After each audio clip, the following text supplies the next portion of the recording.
Mengerikannya kisah ini adalah Pak Wanto sama sekali tidak menunjukkan ekspresi sedih. Bahkan, ada yang pernah melihat Pak Wanto tampak tersenyum, melihat jasad anak yang seharusnya menjadi satu-satunya yang ia jaga, namun berakhir dengan kematian yang tragis. 4 kematian yang kesemuanya menyimpan teka-teki. Warga kampung sepakat untuk mengusir Pak Wanto.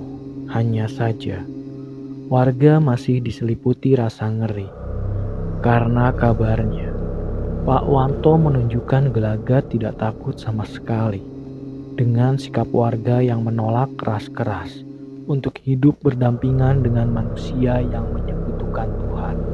Ada kejadian aneh yang mulai bermunculan. Salah satunya adalah konon setiap jam menunjukkan pukul 12 malam, terkadang warga melihat seseorang wanita melintas di jalanan kampung. Sosoknya menyerupai sosok yang familiar.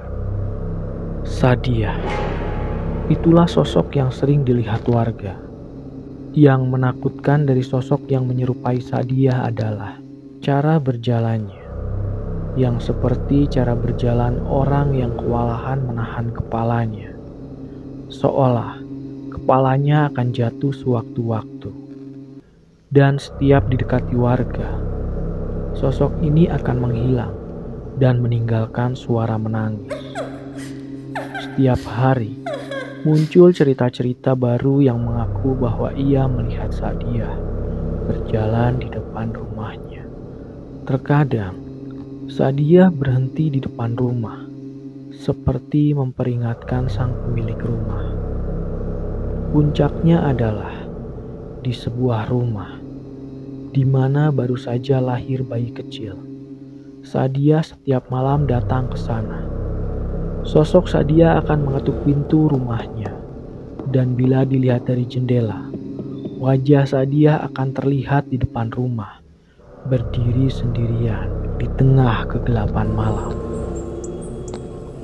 Namun, ketika pintu dibuka, sosok itu lenyap entah kemana. Hal ini membuat warga yang bersangkutan ketakutan. Mbah Safilah yang pertama memperingatkan agar senantiasa menjaga bayi kecil itu, karena kemunculan Sadiah bisa menjadi sebuah pertanda yang kemungkinan sangat buruk. Di malam yang entah keberapa, ibu dari bayi kecil itu tidak bisa tidur akibat bayi kecil di sampingnya terus terjaga dan menangis terus-menerus. Si bapak sedang keluar dan tidak ada di rumah. Bayi itu menangis seolah ada sesuatu yang mengganggunya.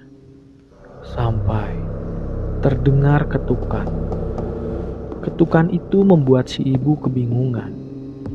Tidaklah mungkin bertamu di rumah orang tengah malam seperti ini. Awalnya, ia mengabaikan ketukan itu. Namun, semakin lama, ketukan itu semakin keras. Diliputi rasa takut, si ibu melangkah ke pintu, meninggalkan jabang bayi di dalam kamar ketika ia memeriksa siapa yang bertamu malam-malam begini. Wajahnya diliputi syok luar biasa, karena sesiapa yang bertamu adalah seseorang yang ia kenal. Sadiah, atau siapapun yang menyerupai Sadiah, menatapnya dengan tatapan mendelik, kemudian menunjuk sesuatu.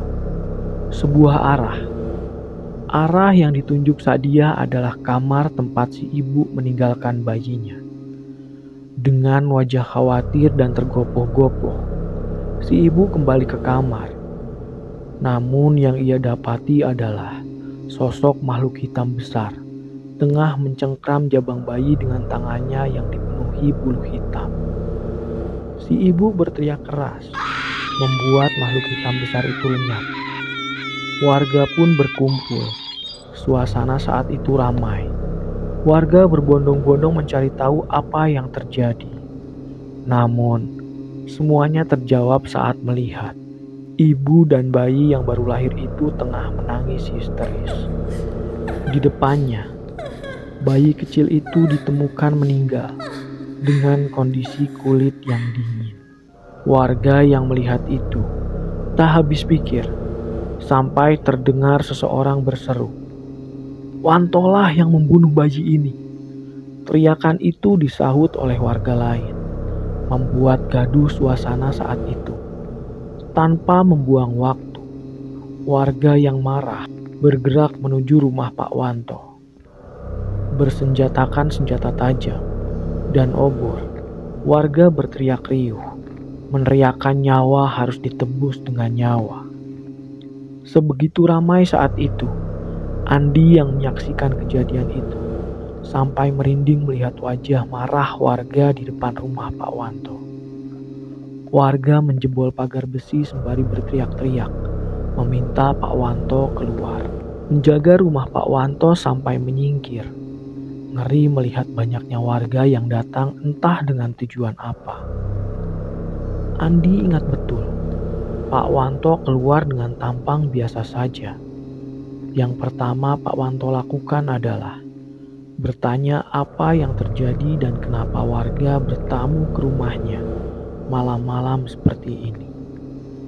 Saat itulah seorang dari warga menceritakan apa yang terjadi. Namun, Pak Wanto tidak membantah sedikit pun ucapan warga itu. Sebaliknya, Pak Wanto malah menantang warga bahwa tidak ada yang bisa mereka lakukan. Ucapan itu membuat warga semakin gusar. Teriakan kemarahan terdengar di sana-sini. Andi menyaksikan kejadian itu, di mana Pak Wanto disabit oleh sebilah parang tepat di bahunya oleh seorang warga. Anehnya, parang yang seharusnya bisa mengoyak seonggok daging itu tampak tak berkutik di depan Pak Wanto. Malah warga yang menyambitkan parang itu berteriak-teriak seolah sesuatu membuat lengannya menjadi bengkok.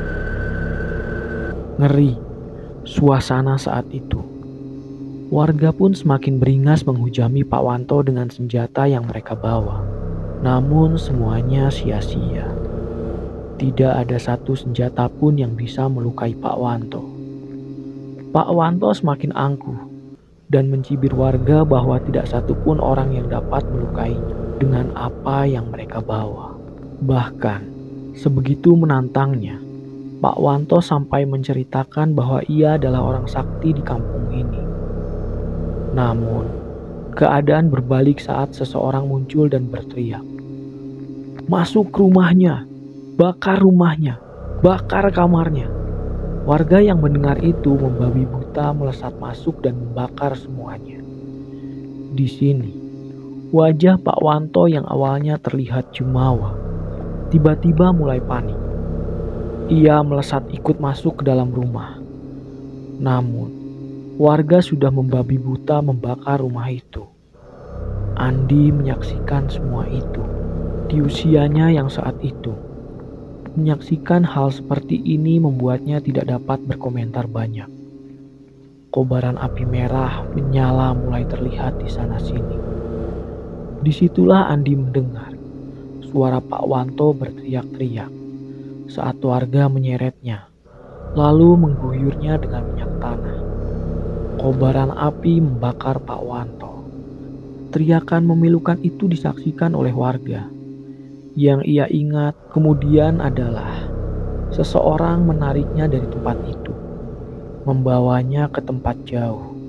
Namun, satu hal yang tidak dapat ia lupakan, teriakan Pak Wanto yang terngiang-ngiang. Kejadian ini benar-benar menghebohkan. Kasus pembakaran ini sampai diliput media lokal. Andi ingat, sebegitu hebohnya sampai menjadi headline.